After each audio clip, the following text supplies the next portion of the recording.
Kozhikode Pantheerankavu ESAF bank ജീവനക്കാരിൽ നിന്നും 40 ലക്ഷം രൂപ കവർന്ന കേസിൽ നിർണായക വഴിത്തിരിവ്. തൊണ്ടി മുതലായ 39 ലക്ഷം രൂപ കുഴിച്ചിട്ട നിലയിൽ പോലീസ് കണ്ടെത്തി.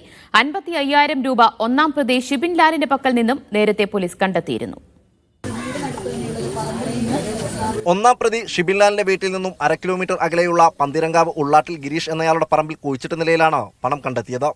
കോഴിക്കോട്ടെ സ്വകാര്യ ധനകാര്യ സ്ഥാപനത്തിൽ 1/2 കോടി രൂപയോളം കടബാധ്യതയുണ്ടായിരുന്ന ഷിബിൻ ലാലിന് വേണ്ടി ഒരാൾ 35 ലക്ഷം രൂപ നൽകി ഒത്തുതീർക്കാമെന്ന് പറഞ്ഞ് ബന്ധപ്പെട്ടതാണ് പോലീസിന് വഴിത്തിരിവായത്. ഇദ്ദേഹത്തിന് ഏതാണ്ട് 1.5 കോടിയോളം ബാധ്യതയുണ്ട്. അതിൽ ഒരു സ്ഥാപനത്തിൽ ഇയാൾക്ക് വേണ്ടി ആരോ ചെന്ന് 70 ലക്ഷം രൂപ ബാധ്യതയുള്ള ഒരു സ്ഥാപനത്തിൽ ചെന്നിട്ട് 35 ലക്ഷം രൂപ തന്നു കഴിഞ്ഞാൽ സെറ്റിലാവാൻ കഴിയുമോ എന്ന് ചോദിച്ചിട്ടുണ്ട്. അതൊരു നിർണായകമായിട്ടുള്ള ഒരു ലീഡായിരുന്നു പോലീസ്. ജൂൺ 11-നാണ് കവർച്ച നടന്നത്. ജൂൺ 13-ന് തന്നെ പാലക്കാടെത്തി പോലീസ് പ്രതിയെ പിടികൂടുകയും ചെയ്തു. 55,000 രൂപയും പ്രതിയുടെ പക്കൽ നിന്നും കണ്ടെത്തി. എന്നാൽ ബാക്കി പണം കണ്ടെത്താൻ കഴിഞ്ഞിരുന്നില്ല. ഈ പണമാണ് ഒരു മാസത്തിനു ശേഷം പോലീസിന്റെ ശാസ്ത്രീയ അന്വേഷണത്തിനൊടുവിൽ കണ്ടെത്തിയത്. പന്തീരങ്കാവ് ഇസാഫ് ബാങ്കിൽ ഭാര്യയുടെ പേരിൽ അക്കൗണ്ട് ഉണ്ടാക്കി 40 ലക്ഷം രൂപയുടെ സ്വർണം പണപ്പെടുത്തിയെന്ന് വ്യാജരേഖ നിർമ്മിച്ച് പണം തട്ടാനായിരുന്നു ആദ്യം പ്രതി ശ്രമിച്ചത്.